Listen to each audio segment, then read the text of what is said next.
He was not born as mortals are born, nor shaped as the gods of Olympus were shaped. Angelos, carved from the eternal silence of stone, stood as the unmoving witness of ages. His body was a mountain-given form, a monument of gray stone with deep cracks that carried the memory of thunder and time. His face bore the stillness of eternity, the gaze of one who had looked upon the first dawn and had not blinked, even as worlds rose and fell. He was not a god of joy, nor of mercy. He was not a guardian of harvests or hearths. He was the titan of weight, of burden, of the unbreakable endurance that holds the world in its silent frame. When the winds raged, it was Angelos who did not bend. When seas roared and mountains split, it was Angelos who did not move. For his strength was not the swiftness of the eagle, nor the cunning of the serpent. It was the strength of stone, unyielding, indifferent, eternal. Legends whispered that he stood before the first fire was lit, before men carved altars, before gods claimed thrones. He was there in the silence, unmoved, unnamed, unknown. And though his name passed like dust through the lips of poets, his form remained, vast, stoic, immovable against the storm. He bore no crown, for he needed none.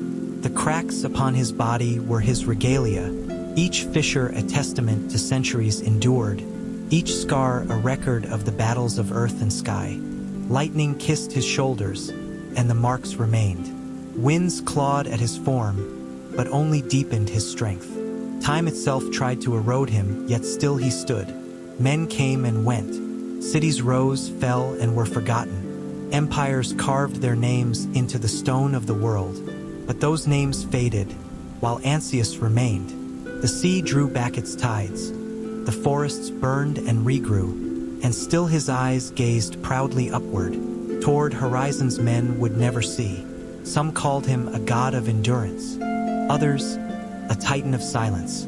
Some feared him as the herald of unbroken fate. But Angelos needed no titles, for the truth was simple. That was enough. The fog of the world gathered at his feet, veiling the lower form that mortals should not behold.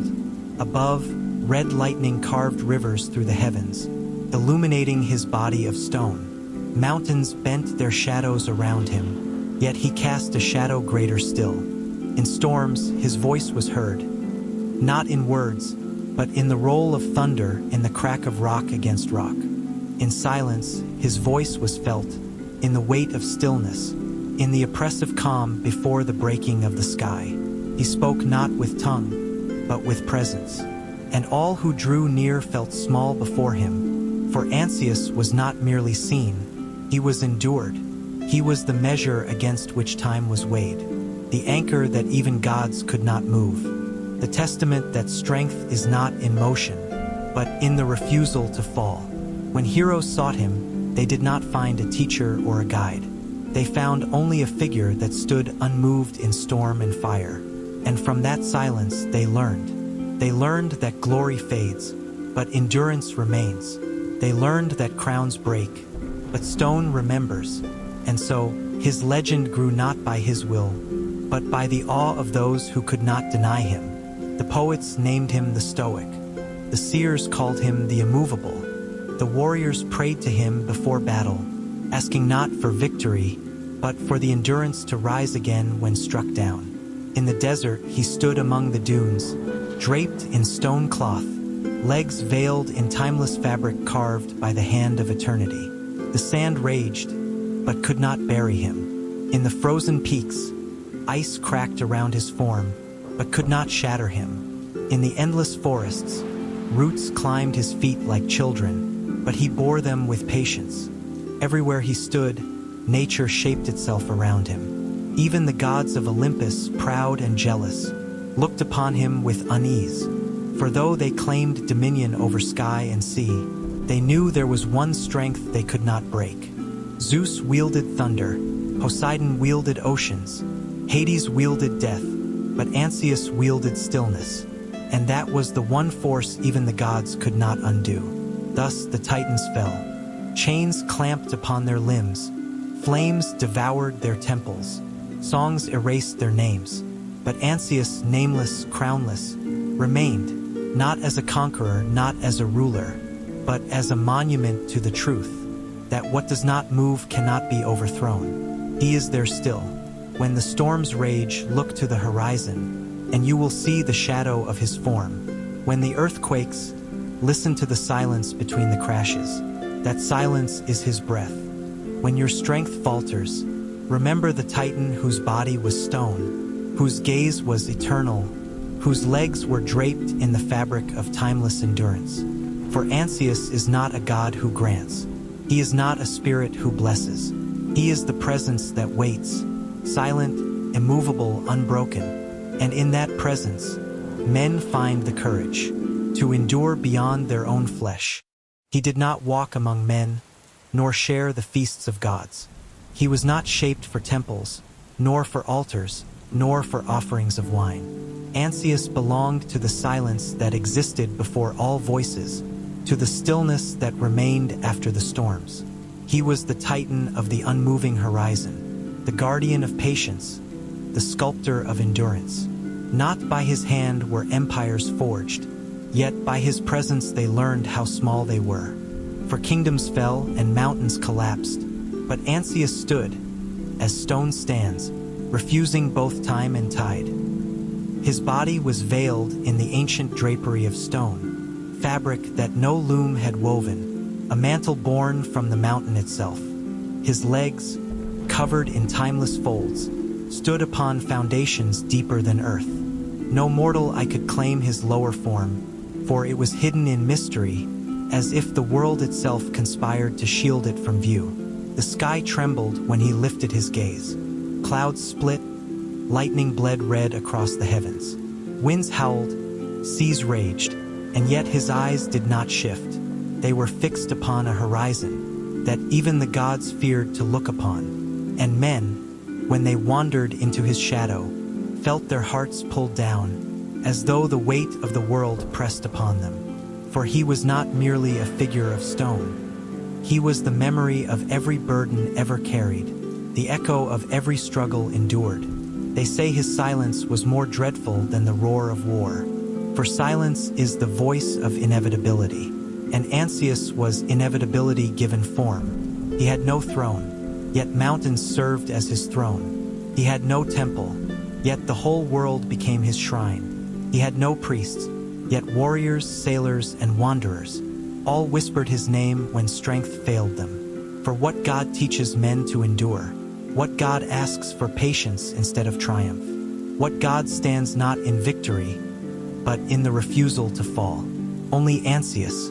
His worship was not carried in songs, but in silence, not in offerings, but in the long breath before battle, in the quiet resolve of a man facing the unthinkable.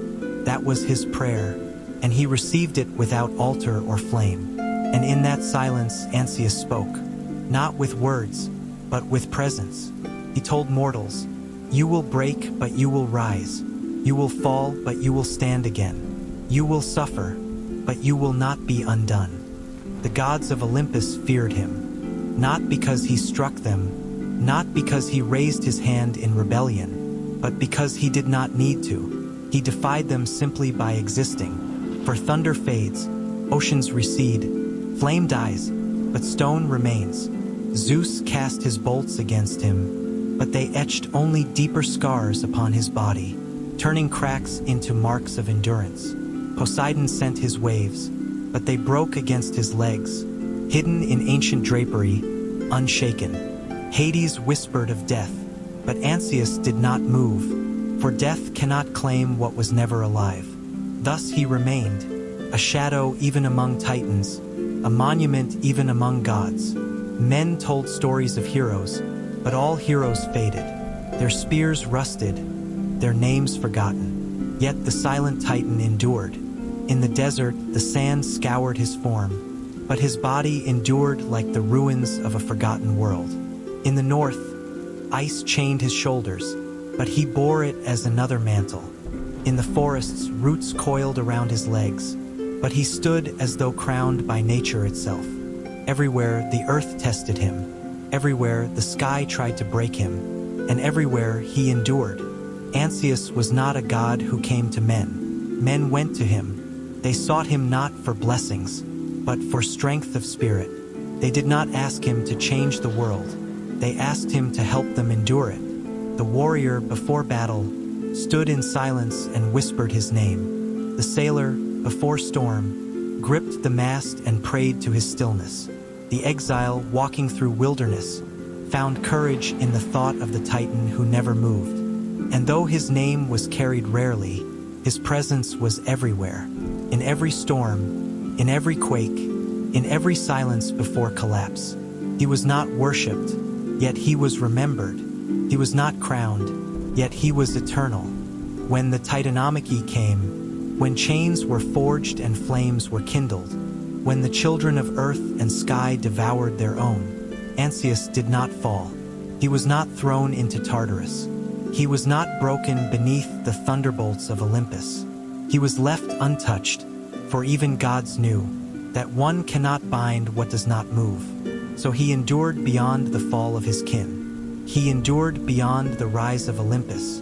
He endured beyond the silence of forgotten names. Even now he endures. When storms break the world, his shadow rises in the lightning. When silence falls heavy upon your chest, his breath is in that silence. When your strength falters, he stands in memory, reminding you that what is unmoving cannot be defeated. He is not victory. He is not glory. He is endurance itself. He is the patience of stone, the silence of mountains, the gaze of eternity. He is Angelos, the Titan who does not fall, the Titan who does not bow, the Titan who endures.